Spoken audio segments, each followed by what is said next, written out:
no half stepping with Marcus J. Y'all, we back. Thank you for staying with us. We up in here singing with Jennifer Hudson on that song right there. And I am telling you, that joint right there be having straight regular dudes up in there trying to sing like Jennifer Hudson. Everybody except Carl, no, because he too cool. He too cool for it and whatnot. He too cool for it, but that's cool. Ain't no half stepping with Marcus J. We definitely glad to have you still with us. Colin Banks, tell us about your sponsor, man. Our sponsor is CL Power Photography. He is willing and ready to take pictures of any and everything you guys have a need for, be it your birthday party, your wedding, your your group outing, your family reunion, anything you want a picture of. He's ready to do it. He does solo shots, group shots, you name it. Give him a call at 804-241-7498 or his long email. Yes, I did say long, and I hope you got a pen. It's c.l.powell.photo@gmail.com. Again, that's c.l.powell. I can't even say it. Let me say it right. c.l.powell.photo@gmail.com. Ain't no half stepping with Marcus J. Definitely glad that you are still with us. Be down with us at any point of the show. Call us 804-402-2893. Get us right in the studio. Continue to hit us up on the Facebook wall as well as on the MixLR wall. Thank you so much for those folks that are continuing to support us there. It's time to do our missing child. This week's missing child is from right here in Virginia, Alexis Murphy. She's been missing since last week, August 3rd. Date of birth is January 1st, 1996. Black female. 5'7", 156 pounds, black shoulder-length hair, with brown eyes. She's been missing since around 6 p.m. She was last seen by her family leaving the home. They said that she was headed to Lynchburg, Virginia, to go shopping. She was driving a white 2003 Nissan Maxima with license plates WYN3706. Now, here's the thing: she was headed to Lynchburg, but the car was actually found in the opposite direction. It was actually found in Charlottesville. Charlottesville and Lynchburg are at least 2-hour drive away from each other. So definitely some scary stuff going on with her. The car was found and there has been an arrest made in her disappearance. However, she is still unaccounted for. She was last known to be wearing multicolored pants, a pink blouse, and brown boots. She was carrying a dark and light gray purse. If you guys have seen Alexis Murphy, please contact the National Center for Missing or Exploited Children or the blackandmissinginc.com website, the Black and Missing Foundation. Contact missingkids.com or call them at 1-800-THE-LOST, 1-800-843-5678, or contact your local jurisdiction. Definitely worried about this young lady. When you have an arrest made and someone is in custody and the car is found but the missing person is not, it does kind of give you an eerie feeling, and I've gotten a very eerie feeling. I was very, very annoyed. By the way, let me just say this, that they refused to put out an Amber Alert, and the reason that they gave was that there's 5 criteria that has to be met, and one of the 5 criteria is that if there's, adult, well, not an adult, but if she's driving or something like that, and they find a car in a different jurisdiction from where they're missing for, that does not count as a reason for Amber Alert. Yeah, I cry foul on that one. It's a minor child. She's missing. I see no reason why you don't have an Amber Alert, but that's just me kind of ranting on that. Ain't no hashtag on Marcus J at this time. Is pleased to bring with us on the live line the man that told 2 sisters to get out his room when they was ranting in his face. We got your main man, Kate, up on the live line. What's up, bro? What it is, family and friends. How is it? We good. We good, man. We in the legacy internet radio world.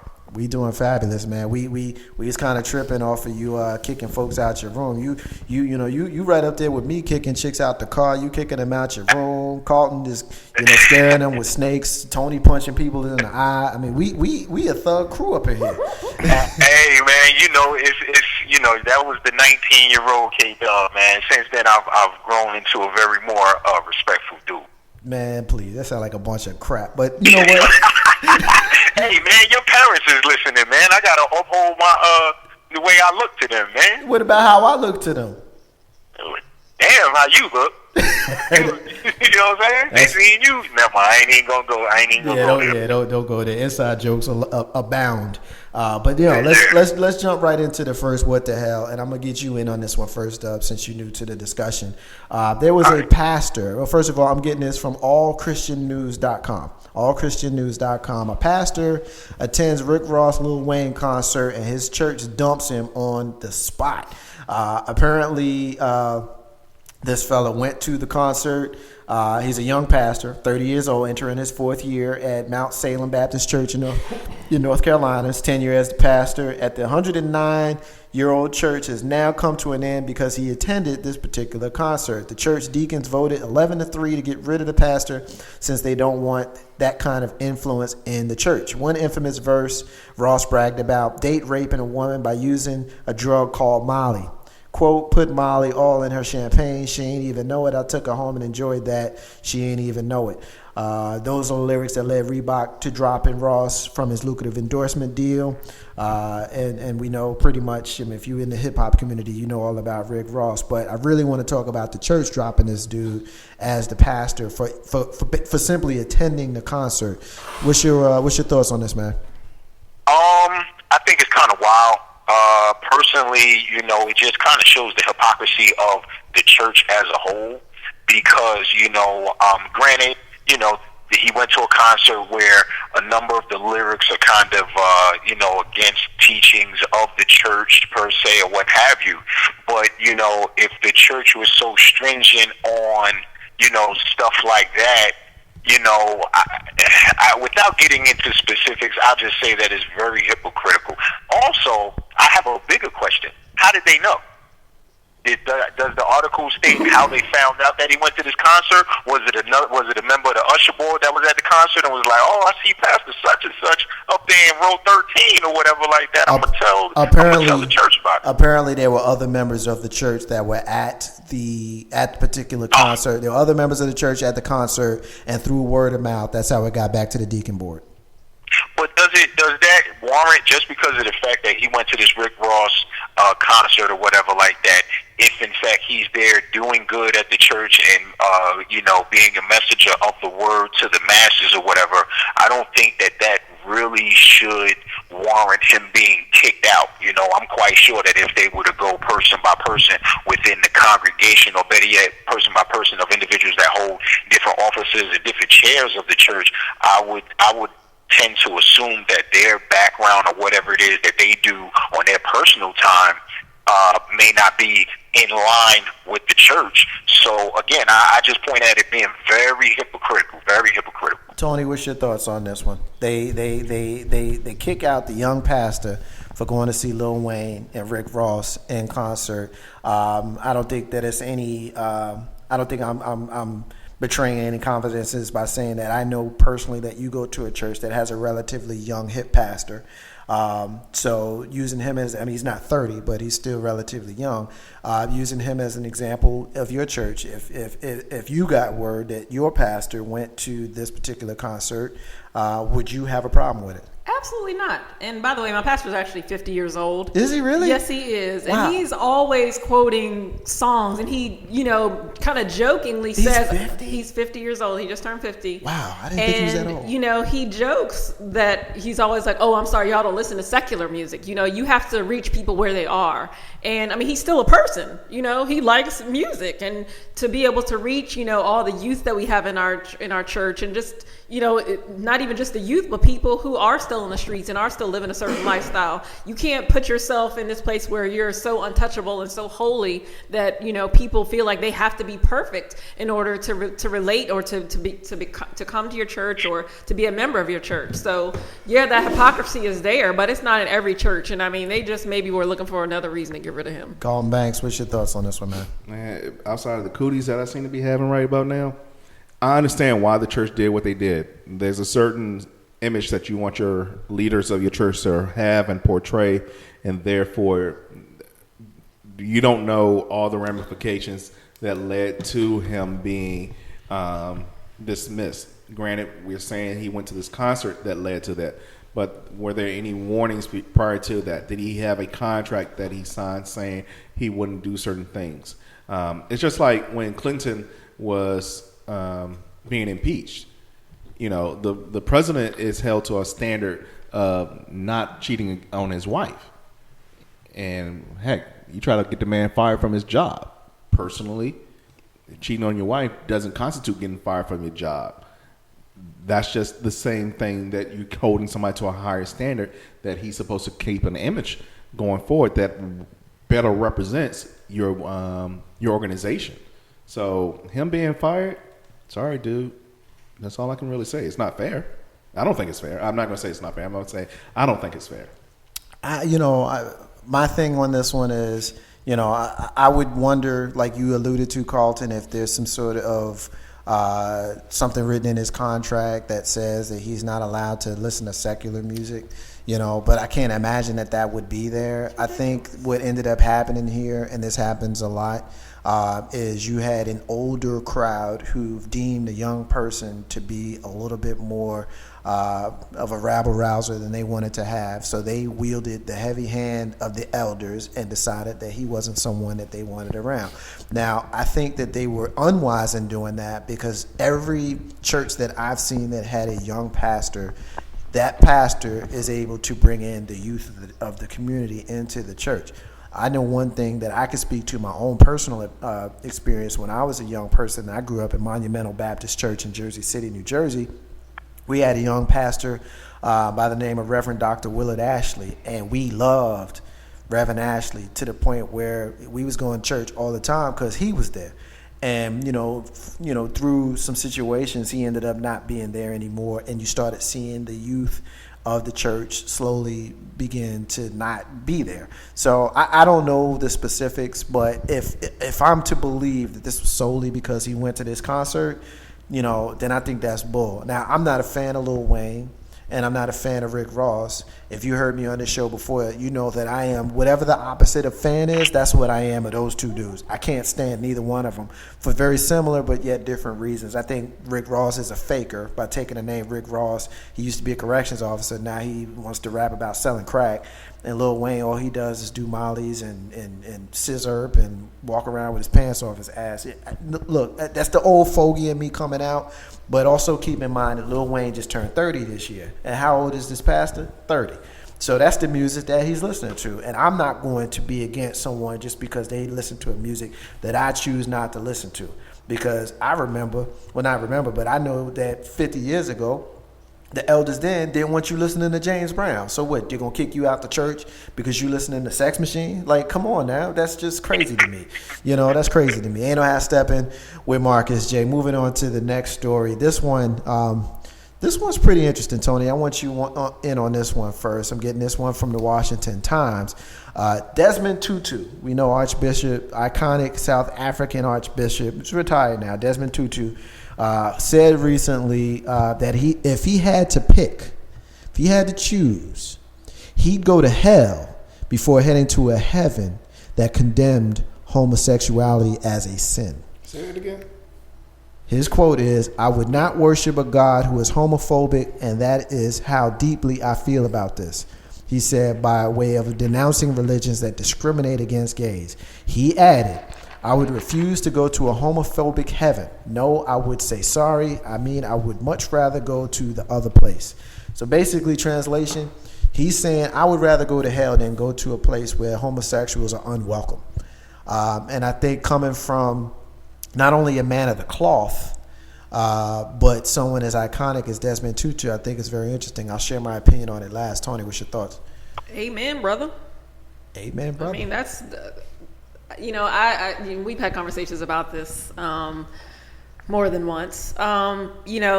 Religion or spirituality is about relationship. It's not about so much the rules. Of course you want to try to be a good person, be good to other people, have good moral values, but it's not about following rules A, B, C, and D in order to get to heaven. It's what kind of relationship you have with other people and what kind of relationship you have with whatever God or deity or whatever it is that you choose to worship. So the fact that he's able to acknowledge that, you know what, just because someone is attracted to someone of the same sex does not make them a bad person, doesn't mean that, you know, they need to burn in hell, because there are people who do a lot, well, I can't even say a lot worse things, because I don't see there's anything wrong with being homosexual, but there are people who do bad things and society willingly accepts them and allows them to walk around free every day. So we getting ahead on the MixLR page. Tamika's listening to it. She joined us in studio a couple of weeks ago. Thanks for listening, girl. She's referring to the last story that we did on the pastor that got fired. I'm gonna get Kata in next on the comments from Desmond Tutu. Tamika's saying there are so many things wrong with the deacons firing the pastor. First and foremost, deacons have neither hiring nor firing power, and if the church allowed, this whole church needs to look at itself. Secondly, no one even took the time to find out why he was there. He could have been there to chaperone a position or something like that, which I don't know if no one took the time. I guess it's possible as far as, you know, who's got the power to hire and fire. And my guess is, and I don't know, I'm not part of any kind of hierarchy in any churches, but my guess is, you know, they have some sort of, you know, advisory board that allows for hiring and firing and things of that sort. And that's probably how it got passed. I don't see anything in an article that says that there's any legal action that the former pastor is taking because of his firing, but I suppose it's possible. But getting back to the comments that Desmond Tutu has made, Desmond Tutu K-Dub is saying that he would rather go to hell than go to a heaven that does not allow homosexuals to be there freely. What's your thoughts on that comment? Well, I think it speaks more toward basically not necessarily the Bible, but it just goes toward man and what the church teaches you. We're supposed to treat each other equal regardless of their sexual orientation, their color of their skin, so on and so forth. You know, I applaud him. I applaud him for making that particular statement because it's true.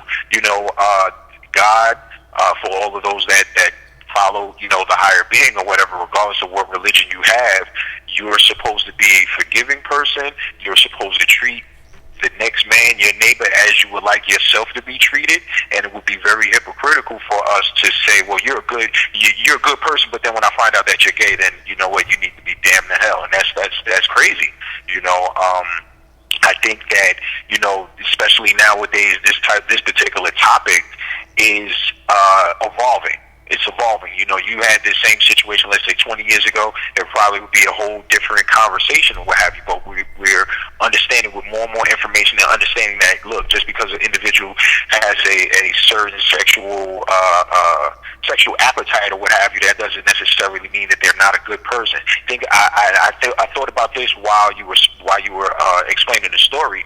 Let's say that you have a pastor or someone in the church that everyone likes and loves, and they're a good person. They go out, feed the homeless, and you know they take care of the elderly of the church or whatever. They're deemed a good person, but yet if something happens where it comes out that this individual may lead a different sexual orientation, does that necessarily make them a bad person now?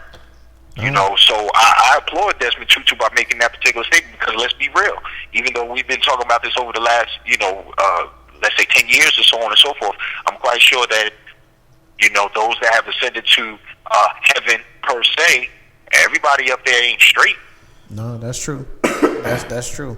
You know, especially if we're considering what our own personal view of what heaven is and what our own personal view is of homosexuality, then who really knows who's in heaven and who really knows who's homosexual? So for us to sit in judgment and worry about what's going on in heaven, if you believe in heaven, if you believe in hell, if you believe in all of that, and you're going to sit in judgment, then you're already, you know, in an adverse position to what your own deity says that you should be doing, because, you know, there's a saying that says that only God can judge. And if you honestly, truly believe that only God can judge, then you stepping out of line against your own God by saying, I don't want to be in heaven if it's going to be gay people there, or having issues with gay people. Let me retract that statement, because that's not essentially what he said. But, you know, if you really tripping off of anybody just based upon who they are, or how they are, what they look like, or anything like that, but at the same time you call yourself a man or woman of God, then you're adverse to it. And I, as the great architect of the universe, as I know it, That's not how they roll. Hakeem, thanks for listening, brother. Hakeem is saying that Desmond Tutu lying. He's catering to a new crowd. The man, no, he don't want no parts of hell. I guess I understand that. I mean, he's retired, so I don't know what crowd he's catering to.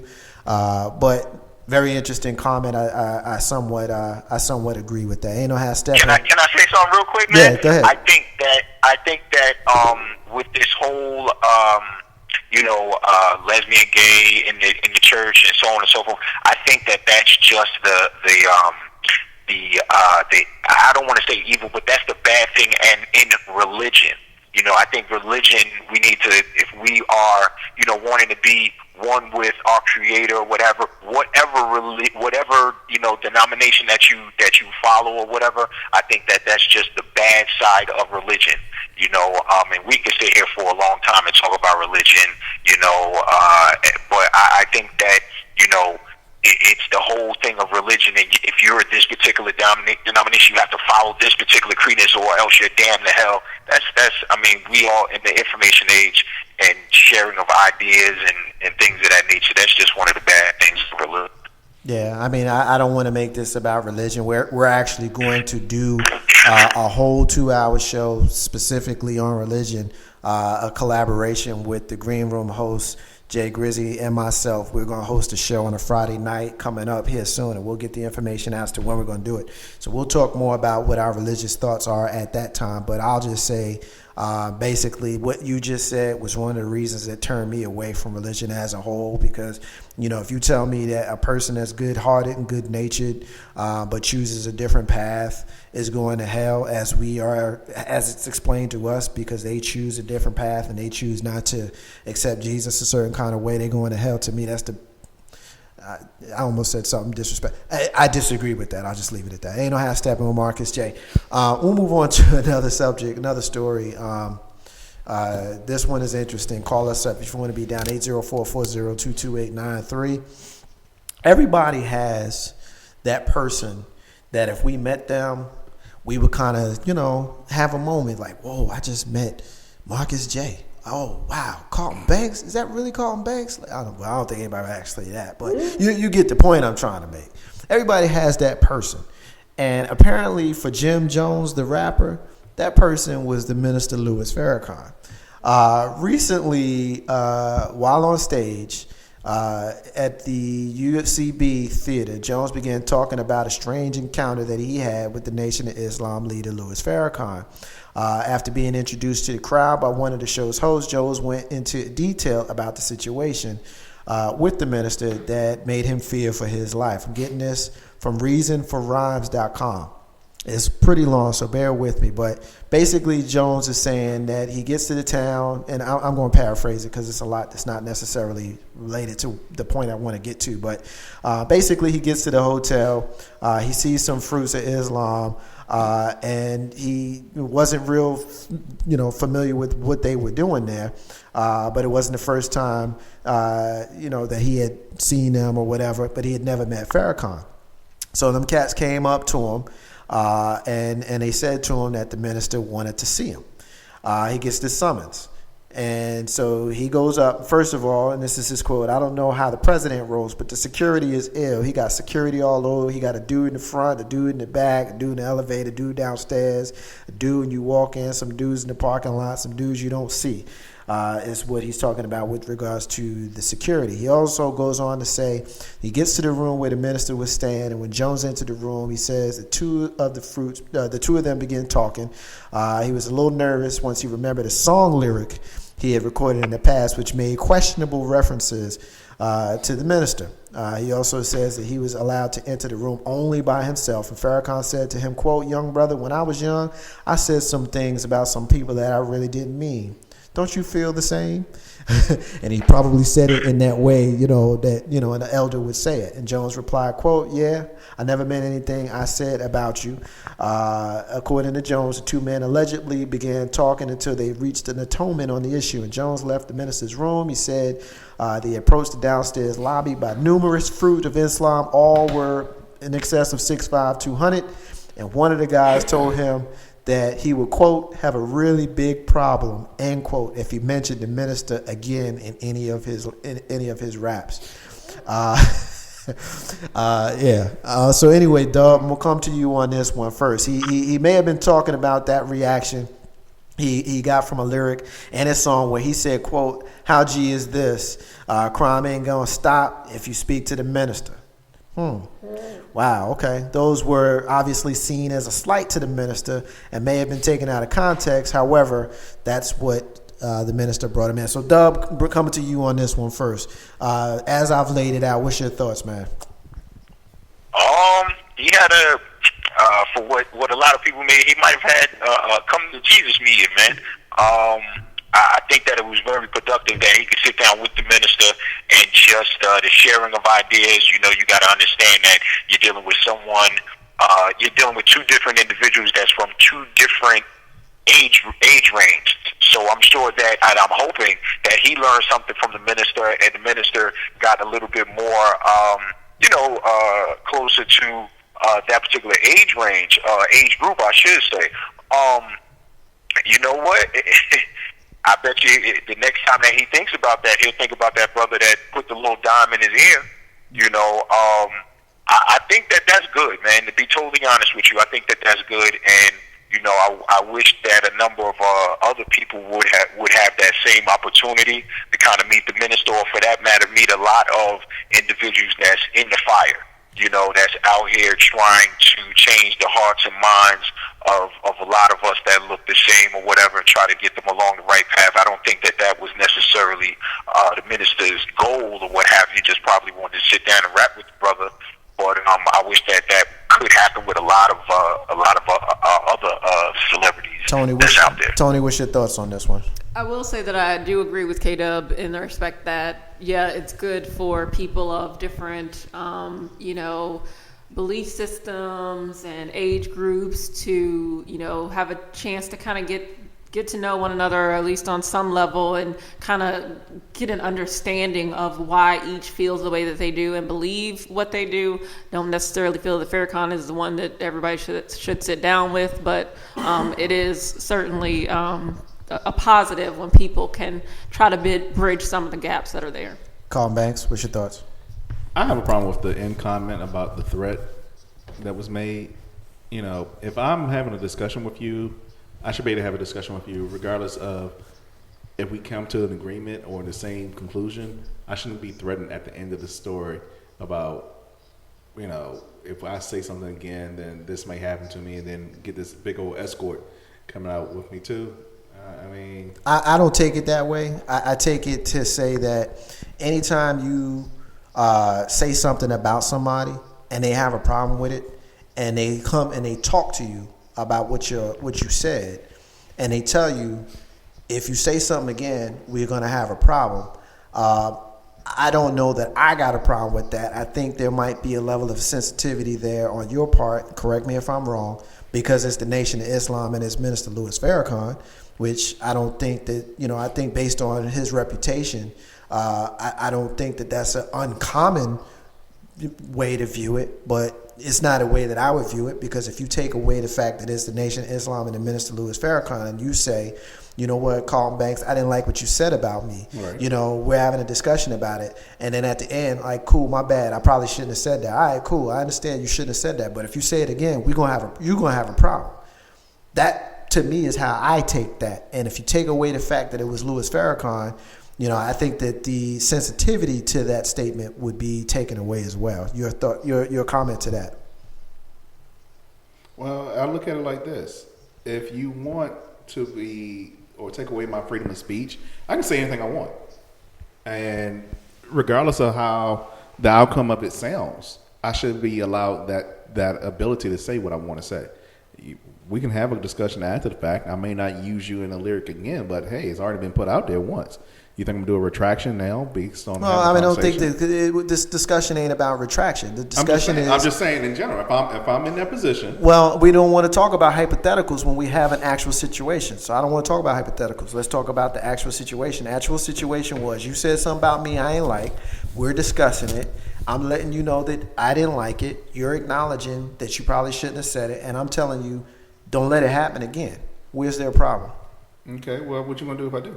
That's my question. That's what's what, going to well, happen? Well, what are you gonna do if I do? yeah, I mean, yeah, that's what I'm saying. Yeah, well, Can you have me killed too? but see, at the end of the day, Tony went there. there's certain people that have a certain level of respect that we ain't got to talk about that. And there's people in your life, in my life, in your life, that if we come and we say something cross to them, and they tell us, your dad, exactly. Your dad ain't got to give you a consequence. He just say that if it happens again, we're going to have a problem. Yeah. So, I mean, you're going to I'm quite sure the minister's reach is far more reaching than Jim Jones's reach. Well, yeah, but I mean, I understand what he's saying. But the only thing that I will caution is that I don't want to put out there that there's anything sinister about that. There could be. But I don't want to assume that there is simply because it's the minister Louis Farrakhan, because that could have been anybody. That could have been a layman. That could have been your homeboy. That could have been anybody. If you say something about me that I don't like, we are going to have a problem. So because it's the minister, it's got to be sinister. I didn't personally make that leap. So what was your last comment about the walk out? Can you repeat that? What do you mean? The last comment about what now? About when he was walked out. Yeah, when he left, that's when the fruit said to him, if you say something else, you're gonna have a problem. And that's a threat. I don't necessarily assume that it's a threat. I don't Just because it's the fruit of Islam. Anything like that. I think that it's just the fact that the minister probably can basically, I won't say shut a career down or anything like that, but the light will get shine. A negative light will get shine. A negative light can be shined on Jim Jones and his undertakings by the minister, and it could affect his career as far as record sales, as far as his dealing with a number of individuals in the community, yep. So on and so forth. Whereas I don't think Jim Jones, if it was a flip-flopper situation, I don't think that Jim Jones has that type of reach. Maybe with the younger generation or whatever. But to be honest with you, let's look at it like this: what if that was your grandfather and Jim Jones said something about your grandfather? Your grandfather talked to him, but as you walking out the door with Jim Jones, you say to him like, "Listen, man, next time I hear you say something about my grandfather, it's going to be a problem." Yeah. Now, right, and what is your intent? What do you mean by that? Exactly. That means somebody gonna get folded up. That's not necessarily. Maybe don't say that about my grandpa. Maybe there's some legalities. I think that. Well, yeah, there is free speech, but you know what? You have the right to say whatever you want to say. But if you say what you want to say and it's about me, I have the right to object to it. And okay, you can object, but you don't threaten. I don't view it as a threat, and I think that there's a sensitivity level here because it is a minister. No, I disagree. You said because he's a minister no, or I the said minister? Because it's Louis Farrakhan. Yeah. I think because it is Louis Farrakhan. I think that is why there's a level of sensitivity here. Because using the analogy that K-Dub just gave, with the grandfather. Had we not used the story about the minister as the precursor, I don't think that there would be the same reaction that we're getting from y'all. Now you can sit here and say that it is, and we can't say that it will be because now it's already out there. No, I'm saying it absolutely is because. You're right. It is because it's him. Oh, okay. And so his history. Yeah, I mean, well, if it was anybody, But what's his history?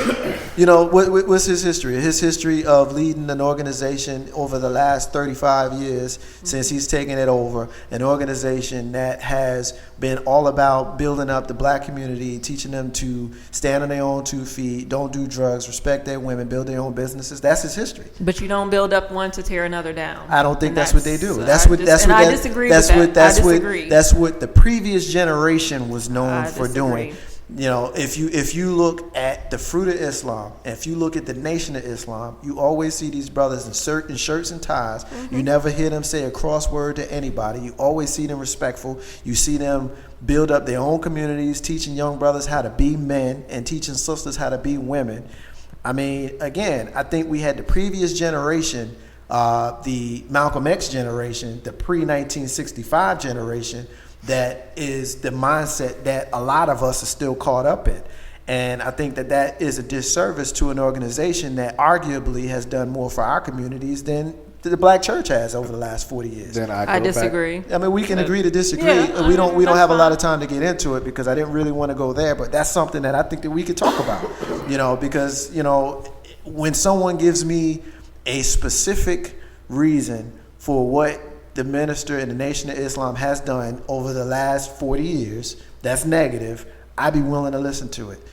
I have yet to have anybody give me something negative that they have done, over the last 40 years. Now, if we want to talk about before 1965 with, white man is devil and all that kind of stuff, then cool, we could talk about that. But we also know that the Nation of Islam went through a transition period in the late 60s and early 70s. Not only did they go through a transition period, but they also went through a period where they went through a change in leadership. Right. And that leadership change had to change in how the organization was run. Again, we don't have time to really get into it, but if either of you can give me something real quick that they did negative in the last 40 years, then we can talk about it. I can't think of anything. I don't follow them like that. Fair enough. If you don't follow them, then my only comment was what I asked you to repeat. What was the last comment said? No, that's fair. But again, I go back to the analogy because if someone says something about your father, your grandfather, and your father handled it, and you walked him out the door, just like K-Dub gave in that analogy, I don't think that it would be that out of the realm of possibility for you to put something in his ear like, don't let this happen again. Okay, but that's a biological relationship. What's the difference? Not a sociological relationship. What's the difference? Dude, you can talk about Tony. No. You asked what's the difference. You asked what's the difference. We talk about Tony is my sister. I would defend her. Tony's my friend. That's between you two. I don't have to necessarily get involved with that. He's using his power and influence to get somebody else to do his dirty work. If you talk about my mom, I disagree with that. Okay, when you say get someone to do your dirty work, what if it's his attorney? What's the difference? Using K-Dub's own analogy. That was blood relationship. There was no blood relationship between the bodyguard. Using your position, you have to assume that we all agree that the difference is appropriate. I don't think that that's appropriate because if someone had a problem with someone that's close to me, whether it's a blood relation or not, you probably don't want to cross somebody that's close to me. So I don't know that I agree. And for me to go along with your position, I would have to agree that you have to have a bloodline for that to be appropriate. Okay, he's using mafia tactics now saying you're going too far. But again, mafia tactics. Really, you gonna use that word? Okay, yeah, I'll use mafia. I'm just saying, mafia tactics, family. Okay, he said K-Dub's analogy was a blood relationship. You say that about him again, there's gonna be a consequence. There's no blood relationship here. Yeah, but again, you have to assume that blood relationship is something that we agree is the only time that you can make that statement. I don't agree with that. So because that's why I'm not pushing forward because I have my sports, but we don't have. I mean, again, if we having a good discussion and I don't want to stop it, we can keep it going. Was it a threat issue? I don't take it as a threat. Okay. Oh God. I don't take it as I don't take it as a threat when you do something wrong.